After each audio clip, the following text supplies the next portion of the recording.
because with us today we have MC BREIS, who is a rap artist, Nigerian heritage based in South London, and the CEO of, is he Student of Life?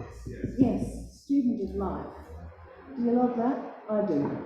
And he also has an education company, a record label, and delivers rap and poetry workshops, and an amazing chapter in a book recently edited by myself and others called Doing Rebellious Research in and Beyond the Academy. And his chapter is called Hip-Hopification, ?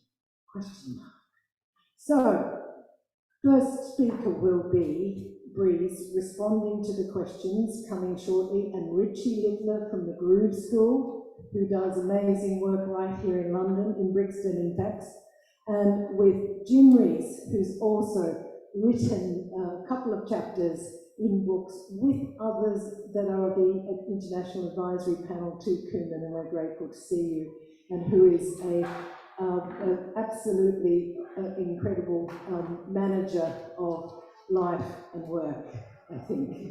I'm going to ask 3 questions, and they're not dissimilar to this morning. There's a question firstly on you know, who are you, what do you do, and some question, just a few minutes about practice. Describe the practice, because most of you are not just kind of working in education or communities. You are artists, you do the gig. So tell us about yourself and tell us about the practice. How would you characterize your practice? There will be a question around curriculum. How can we think about a community curriculum, something that's linking to this morning? How does your community and your curriculum link to anything this morning? Just to pick up on some of those threads that you were hearing and connecting to your own work. And then I'm going to ask you, what are the steps we need to do to really advance what I think is a redefinition, a reinvigoration, a reimagining of music education? Are you happy with those? Have I missed anything?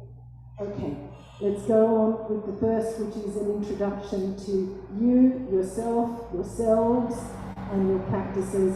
We do have to finish at, just to get a context to this, we have to finish at the time of 2:50. So please don't speak for 40 minutes thinking I really answered that question well, because we need to sort of spread it out, this, what they call distributed agencies. So shall we start with BREIS? Thank you. Good afternoon, everyone. My name is BREIS, which is B-R-E-I-S, stands for Brother Reaching Each Inner Soul. I'm a rap artist, an author, and hip-hop educator. I set up a company, Student of Life, in 2009, and I basically wanted to fuse my love of music and passion for education together, and I deliver a program called Hip Hop Literacy in primary schools and secondary schools. The main aim is to encourage young people to enjoy, they hate school, right? Young people hate school. They find it boring. And one of my aims was to try and get through to them that even though you might hate school, you have to find a way to enjoy learning, because learning is for life. And so that's one of the things we do, and then get them to express themselves through rap and poetry. I'm also a recording artist, rap artist, working on my album at the moment. Yeah, I think that's about it. Practice, teaching young people, giving them the tools to express themselves through rap and poetry, and sharing with them like the transformative power of hip hop, and just done in different ways. I think there are a lot of ways we can, there are a lot of things we can take from hip hop and apply it to life, whether that is self-belief, self-actualization. Yeah, I'm not sure what else to say. Great start. Great start. Shall we move on to Richie? Good afternoon, everyone. My name's Richie. I'm from Liverpool, as you can hear. I came down to London when I was 18, and I went to Thames Polytechnic, which then became the University of Greenwich, where you all are now. I just walked past the Student Union bar on the way here. I don't think I can get in anymore on the way back. But my first ever gig was at the Greenwich University Student Union bar when it was in Woolwich. And so yeah, my background is, my dad showed me how to play a record when I was young.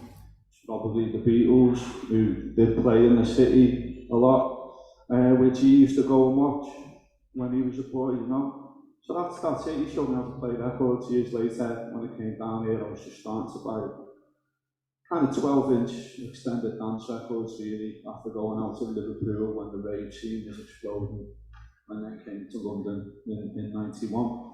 Looking up there on that statue, and I just realised, whatever I say, it's just, she's embarrassed for me anyway, you know. But yeah, I mean, it was me and a few friends got together, and we didn't like what we were hearing or enjoying our nights out, so we got together the Student Union and put on a little night. Going out in London a lot, and got into the underground scene, the house and techno underground scene. Years later, I've been to a record shop in Croydon, which is called Swag Records. And last time I was in Greenwich was a couple of months ago, at a wake from my friend. I was at the Trafalgar pub, just off there, for a guy called Nathan Coles.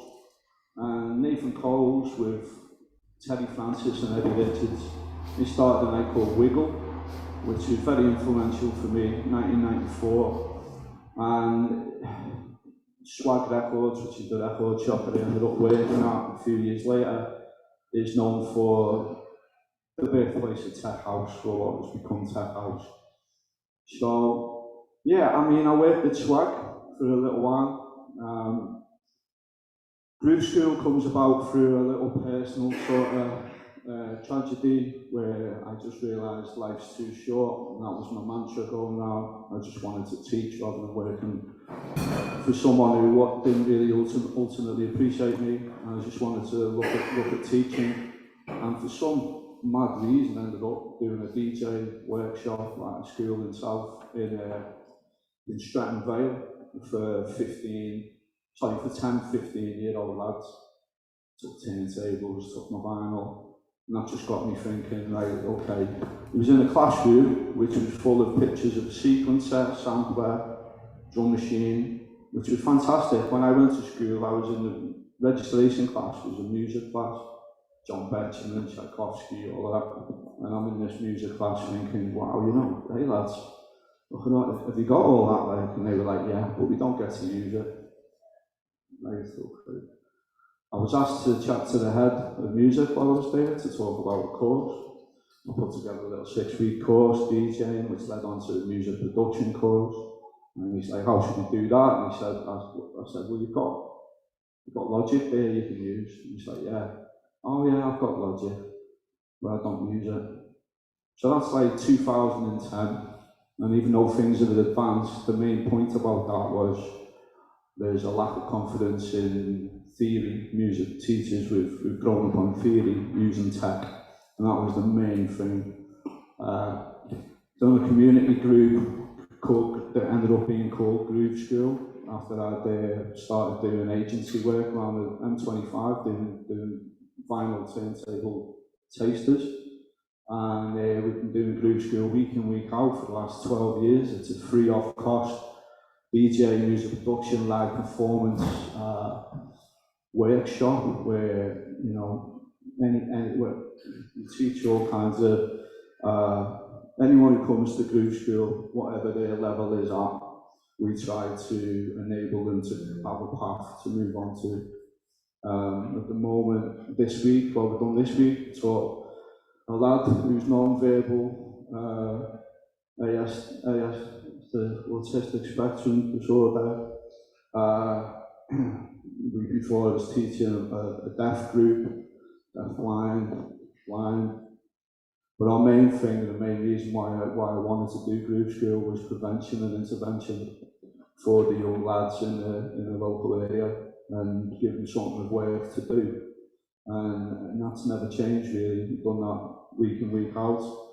The main thing about Grooveschool is performances, and that's where the individuals grow through their confidence, and we try to have lots of local performances. So a couple of weeks ago, Jasmine, who's one of our youngsters who's come through, she had their first gig at the Lambeth Country Show, and there was a few hundred people at the Lambeth Country Show. Lambeth gave us a tent where we can just show off what we do really and give people a chance, you know. So yeah, at the moment we've got a place in Brixton, we've got another place in Loughborough Junction and one in West Norwood, and we're trying to use them for different kinds of aspects of what we teach. My background really is kind of like that, you know, deep house techno side of things, but I'm as old as hip hop.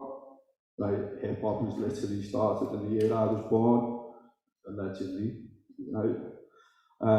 In November, I went to Sierra Leone with another charity, set up a music centre there at a place called Way Out Arts for the local young people to give them,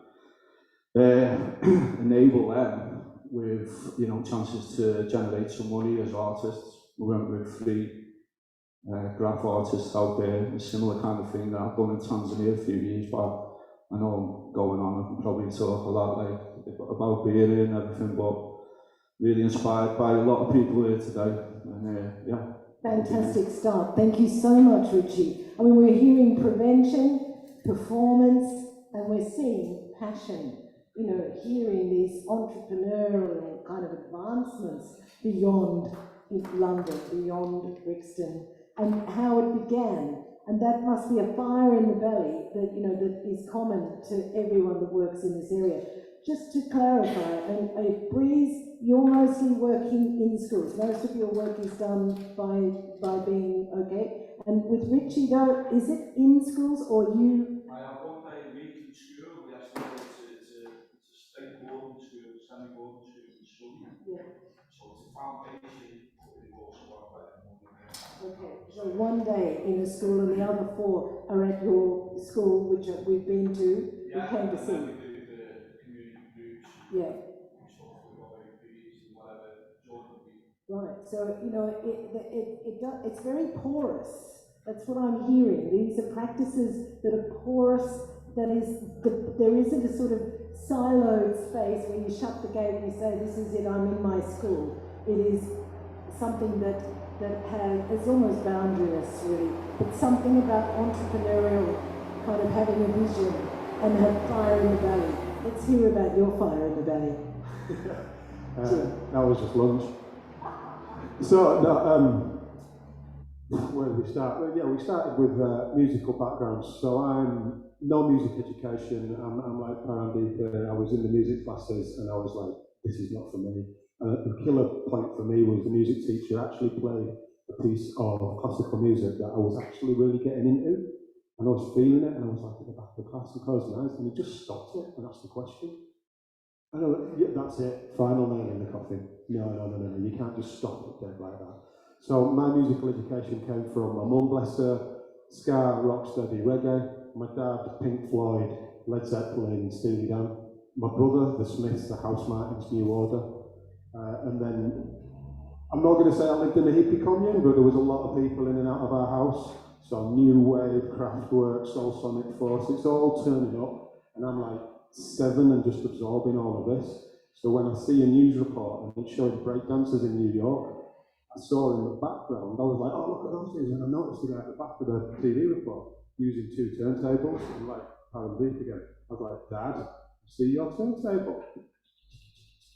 And that's where it all started for me. I just started to mess with his record. I had his record player, and you remember those old Tower MIDI systems with tape players? And I used to try and chop and change between the two, and I got myself a little 4-track recorder so that I could make my own mixtapes, and at 10 I'm just distributing those to my mates. Fast forward, rave happens, lovely, hands in the air. What I'm saying is my musical education is not hip-hop, although I take on board a lot of the philosophy. I also take on board the philosophy from the fantastic Monkey series from the 70s about the Buddhist journey to the West. I've got Star Wars in me, I've got no other religions, I've got no other theories, it's just all become part of what I am. And I find huge crossover between all of these things. They believe in respect, they believe in development of skill, they believe in unity and inclusiveness. And so I was gigging, partying, demoing DJ gear when a dude comes in the shop and went, "You're really good at demonstrating that, would you come and show some young people?" I said, "Yeah, no problem." Sounds like a laugh. And it was only on the way there, he said, "By the way, you might have some behaviour issues, these are all young offenders." "No problem, they'll just be like my mates." And I didn't have a problem. And he was absolutely blown away at the engagement levels, and I was absolutely blown away at the spark in the eye and the realisation that I was teaching them something, because I've never done that. And I got the buzz. Don't get me wrong, I've been doing gigs for about 10 years and the buzz of gigs had kind of waned, but I got that buzz again of feeling special because I'd made them understand something. And it was from that point I started to develop my workshops and my teaching. Fast forward 10 years of soul trading, going out to anywhere and everywhere that was asking for a DJ workshop up north, and austerity measures started to bite, and it clicked straight away. If I start, I'm not going to get the work, because there is no youth clubs, there is no youth funding. But if I start a non-profit, I can apply for grant funding to be able to continue this. So I could put into place what I'd learned being a sole trader for 10 years, which meant DJ School UK, and it's no bigger than Leeds, it just had the URL was available, so I went DJ School UK, clicked, yeah, we'll have that one, that's where the name came from. We never had big intentions, very much community-based up there. But one of the things I've noticed in my delivery was, when we have targeted groups, young offenders, prude kids, bad boys, bad girls, whatever it is, there was often a race to the bottom in terms of who could be the baddest, regardless of how much they wanted to do the activity. And when we had gifted and talented, there was often a kind of snobby, I can afford better equipment than this, myself at home, and you get all these different things. So right from the off, when I could set up DJ School, I wanted to set up what I considered inclusive, and this is in 2011. We actually incorporated in 2013, so 2011 I'm starting to think of it. And to me, inclusive meant, this kid's on the autistic spectrum, this kid's from a Peru, this kid's grandma's horses racing in Dubai on Sunday, so we can't do the gig. You know, everyone was included. We did it means tested, so those who could afford paid, and those who didn't, or who had a special need, or came under some other bracket, didn't. And no one mentioned who was coming in and who was paying. No one even knew there was money involved if they didn't get asked to pay. We just looked at it and just went, everyone's inclusive. The only thing you're here for is music. And so we're actually fully exclusive, because if you're not into music, you're not coming in. Simple as that, but everything else absolutely works. So these are our little after-school clubs, run 3 times a week, Monday, Tuesday, Thursday. They've been going 10 years now, funded by youth music, which is why Mike Griffiths this morning was nodding my way. He knows us very well. And we've collected immense data. I've learned so much about what I need to do to keep it flowing, to keep it going. We also do schools, we do youth clubs, we do youth festivals. We've been doing private one-to-one sessions. We've been doing corporate parties. We've been doing stag and hen parties. We've been doing anything to raise our own funds as private income, just so that we can supplement and give more of the kids who don't have the chance, who are facing challenging circumstances, a go. Because we totally believe in what they are and why they deserve it. And just segueing onto my practice, it's not my practice anymore, it's the team's practice, because I've now managed to develop a team of tutors. One thing that's really, really important to me is the reason DJing works is because it's culturally relevant. Kid comes in, and the first and only question is, what are you into? So we get an idea about their music taste, and then we find something. And if we can't find something, forgive me, we go on YouTube, they put it in, and we rip it. And then we buy it afterwards, because we don't want to waste the time. We're not infringing copyright, but if we don't have it, we'll get it, and we'll take it illegally, but then we'll pay, because we do support artists, but we don't want to have to wait for iTunes. Boom, 12 seconds, we've got a YouTuber. So we've had kids. You might think, oh, this kid looks like he's banging to grind, he's all in black tracksuit with a little man bag. I want some Eritrean gospel. I'm an Ethiopian refugee. Okay, that's a YouTube. let's get that done for you. And he's listening to him instantly, because the YouTube address he put in was his performance recorded in his church. We're like, okay, let's DJ with that, you know. And this is the thing that DJing allows us to do, is at the touch of a button, let the young person feel utterly respected and empowered. So because of that, with my tutor team, what I've absolutely ensured in this system is that they have the ability to work in any genre. Because where you get a DJ tutor and some kid comes up and goes, I want to work in hip hop, and the DJ goes, oh, well, I'm really good with house, should we try some house? You might as well have just given a Beethoven. And I can't handle that at all. So I'm like, you've got to be able to flow with whatever they're bringing in. So our practice is flexible, adaptive, inclusive, because of that underpinning foundation. The fire, there's a lot of dedication. You know, until my wife, bless her, started earning, and she is the breadwinner. We didn't do holidays, we didn't do fancy clothes, we didn't do anything. I am literally the flight of fancy, morally driven person, and my wife looks after the whole house. That's the way it is, because there's no money in this game at all. Living wage, 25 years now, since I started doing gigs. I've not got a problem with it, because I really like what I'm doing and I really see the value. I talked about cultural relevance, youth voice. It's all about youth voice. They choose everything, and it starts with their choice of music. There's one note I've made here. Reflection. We think one of the most important skills we can teach the kids is the ability to make a mistake and reflect on it, and then stand back up. Who was it talking about this earlier? It was Mark Katz. Make a mistake, get back up. Hustle. You said that as well, didn't you? Learn it.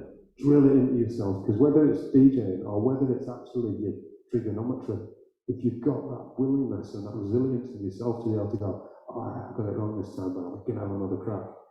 That is such an important life skill, I believe, so we're pushing that one all the time. And evaluation, I'm up to wearing stats and spreadsheets just to keep it going, because without the stats, you don't get the funding next time round. Yeah. So incredible. So without the stats, you don't get the funding. Let's just hold that idea there. Without the stats, so you have to evaluate, you have to do some sort of measurement. But there's something else going on, because you're looking at resilience, relevance, reflection. You've got all three of you culturally, socially, musically responsive practice. Here's the question. How do you keep growing your practice, and what role, that is that resilience. I know you must have an amazing wife, I'd like to meet her. And also I was not hearing mothers being involved at the centre of your backgrounds. I was hearing your dads and brothers, and there's something gendered going on. So I'm going to try and bring two questions into one if I can. The sort of the people you're working, these young communities, not always young community, these communities, is there a gendered practice, a gendered element that you write in, you feature into the practice, or is that just not a thing? And secondly, how do you evaluate the practice in order not just to get the funding, although, my God, you have to be enterprising to kind of keep it sustained and to keep on your feet. What do you do with that evaluation? How do you do it other than not just getting funding? So there's two things.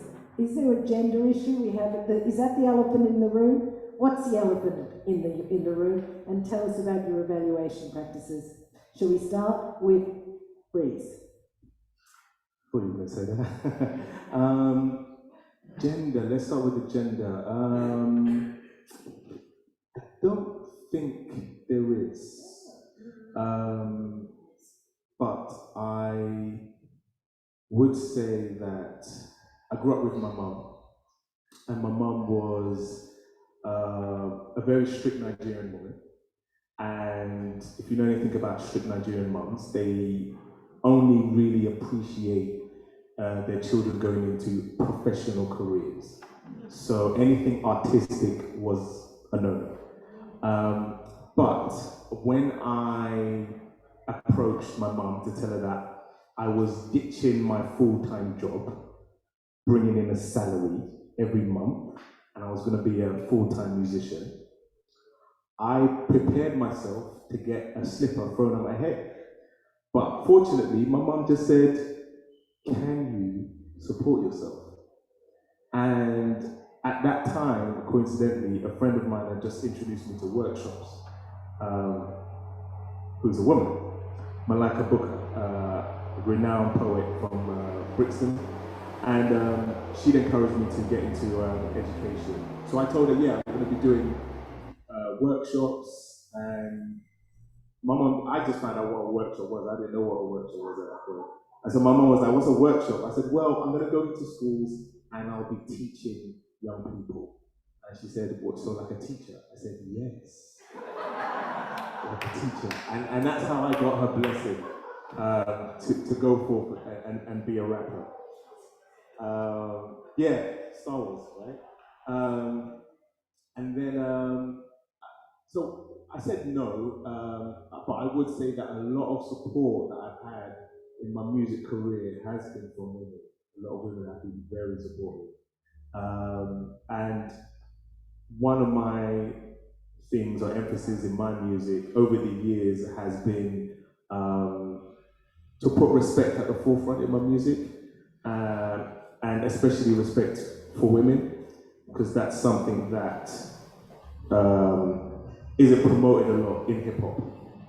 The mainstream doesn't really focus on that or promote that, so it gets a bad rep. And when I started going into schools, I actually had a lot of pushback from schools, teachers, heads, who were very apprehensive about a rapper coming into the school. They deemed rap as homophobic, misogynistic, and didn't really want anything to do with it. So there were a lot of barriers I had to kind of fight going into schools.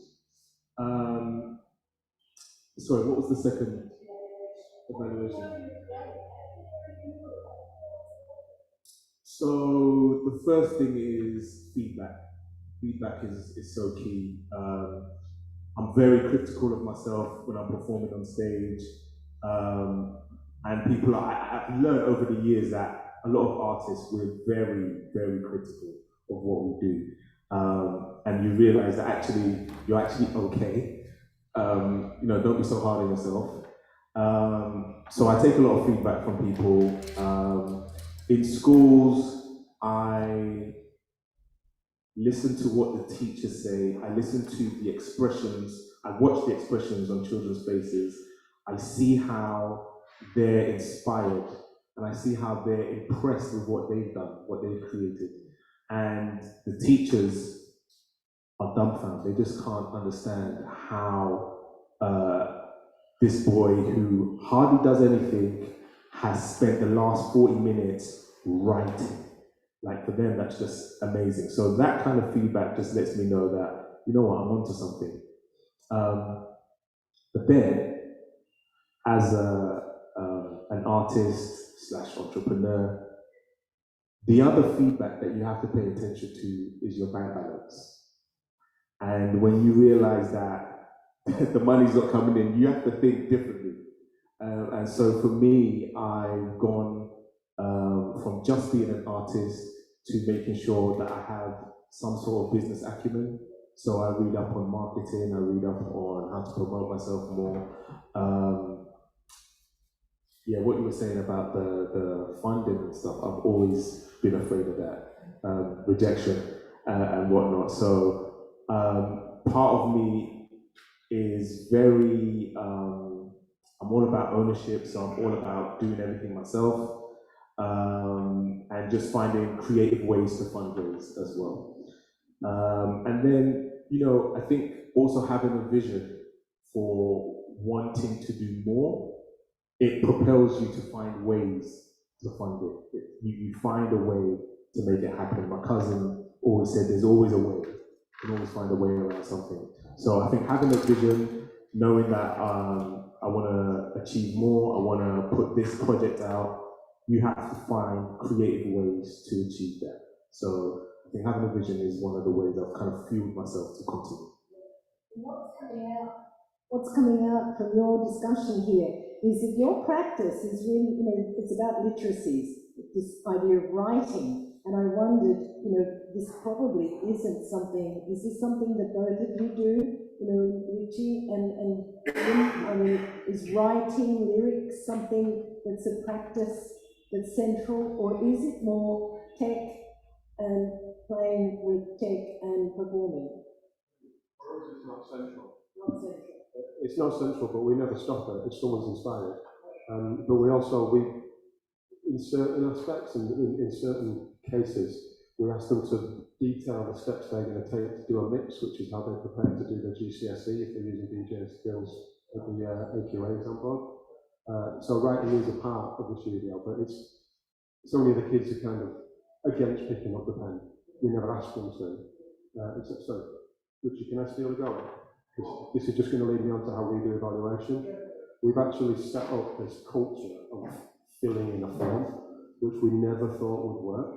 But the way we've sold form to the kids is, this is forgetting the schools and the youth clubs and all the other stuff. This is our little idealistic after-school club where we've got inclusivity. We've made sure all the kids understand they fill in their form because that's the quiet way they can ask for extra help without any of the kids knowing they're asking. And that's the main way we do it, and that's the main reason why they want to fill it in. But along with it, we ask them, what have you done today, what are you doing next week, what do you want to help with? Have you worked with anyone? Have you offered anyone feedback? Did you get any feedback? And what we do is after each session, it's time intensive, but we go through, there's 8 kids every hour, 3 hours a day, so it's 24 kids. We go through those forms after each session with the staff, check through them, if that's the tutor, did you see anything they want put on? And then we quantify, have they had a reflection, have they made a plan, was a plan achieved? What are they self-assessing their worth at as a DJ, as a musician, how they're feeling confident, like all these metrics, we've been doing it for 10 years.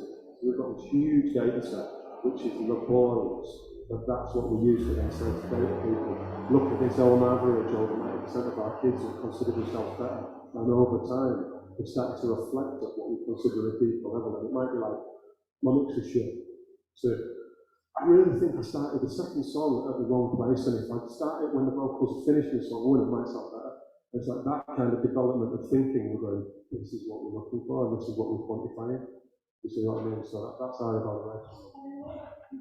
Have you ever considered sort of joining forces? You know, you've got London, you've got.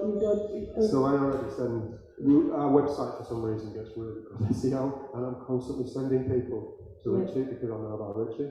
I've talked to Simon about sharing the idea of a shared evaluation system so that as a sector we've got more clout. But we were chatting with Mark as well, and it's like, we know we could probably do it. But I know 10 years ago I wouldn't have had a chance, because when we were starting up and we were learning our way, it was tiny. I mean, we're not a big organisation now, but it was just me solo. I was paying for insurance, organising books, all those different things. If I also had to do that, all I was doing at that time was getting one funding app in, and they were saying, we need to know the name, age, ethnic minority, and postcode or something. That's all I collected. I guess I'm just thinking this morning, as it was said, there were a lot of hints given out this morning about AHRC funding. And one of the key things he was saying is that, you know, there needs to be more funding given, you know, to community, to well-being, to young people, investing in young people. And it wouldn't be hard for, you know, 3 or 4 of you to get together and sort of frame, 5 of you to get together and frame a kind of an assemblage of people, because you're all over the country, and you're sitting on data sets that wouldn't be hard to jig the data so that they connected, and you've got big data sets to then form something that's nationwide. You could get bigger money, but it probably means sort of getting somebody to do that, hiring a researcher. Because it comes down to capacity. I'm guessing I'm thinking for all of us, we're busy. And the idea of doing that and setting it up, it's another thing that isn't, in all our cases, what we actually focus on, which is direct delivery. You know, I'm already doing too much stuff at the desk, and I only get to work with the kids 1 day a week. And that's because of what it's grown into, and I don't like it. I've never wanted to be a manager. Just troubleshooting, just thinking how to bring people together so that the sum of the parts is bringing something together. Thinking entrepreneurially. Last word, Richie? There are 2 things. Gender. But like my mum, jeez, my mother, she had Mick Jagger on the back of her jacket. So yeah, there you go, both of them together. The only reason I'm able to do what I do is because of supporting my mum and dad. That's it. Gender has been an issue with teaching DJing for young people. It has, because it's kind of, it's not, I don't know where, it still is there. There's a, what's the word? It's an intimidating atmosphere when young women want to learn how to DJ and there's fellas who are just playing tunes and won't let them have a go. That's been a traditional thing, but it's more and more, you know, breaking through. But we've had to do like gender-specific workshops. At Grooveschool, or when we did the Land of Country show, yeah, I mean, we've got people of all ages and both genders playing. I went to Fabric on Saturday to my friend Richie. It was an opener. You know, most of my favourite upcoming DJs are women at the moment. You know, it's an exciting thing. It's about whether you're good enough, isn't it? Right? And the thing about teaching youngsters is, part of what's in me and why I do things is like, you know, the whole mantra about if you're good enough, you're old enough. And that's it. That's it for me. Right? So evaluation can go jump. I really don't have any sort. I should do. I know the rest of it, but it's a real problem for me. We don't get funding. We just don't. And my day-to-day, my minute-to-minute is all about the passion about the thing that I teach. When I do try to get funding, it's just a shut door. You've used it, I've tried 4 times in the last year, it's just done, same message. And then the last time it was changed a little bit, feedback, when it was exactly the same application. Right, so quotas, the agendas that are going on from way up to then being cut, and the quotas and all that crap, it really is bad and an effect on, you know, everything really, schools included obviously. Evaluation, how do you do it? That instant feedback, it's all about penny dropping moments in the youngsters and seeing them. It's all about that, and I get to see that. I'm sorry, like, if I'm not sharing it, right? I get to see that, and then I help them develop it even further. And when they play at gigs and that's where you do see it. So we're training them week in, week out, but really that, you know, the pleasure in it of the development is when you see them play in front of people and that. So how do we do this and join things together? It has to be stories, individual stories. It's not about numbers, it's always about the individual and whatever struggles they're having, learning. Yeah, you can put that down in your assessments or whatever and all that. But it's, you know, we're here in a university which is a little bit obscene really, with the riches of it all and all the rest of it, to then talk about grassroots thing where we've got hardly any funding, where there's obviously research and all the rest of it going on, where there's shed loads of money out there. And you've got like, you know, schools who, the interesting thing with the national plan, music education is it's got everything there for the next 10 years. But it's like when you see someone walking a dog and you've got them on one of those leads, which is, you know, they just sort of like motorise the lead and let them go wherever, and that, it's a million miles away from being achieved. Right? It's like 20-year plan, that, or 30-year plan. It's always got to be in, because they haven't got the funding, and they're still struggling from that, you know, gap between having the right teachers in, really.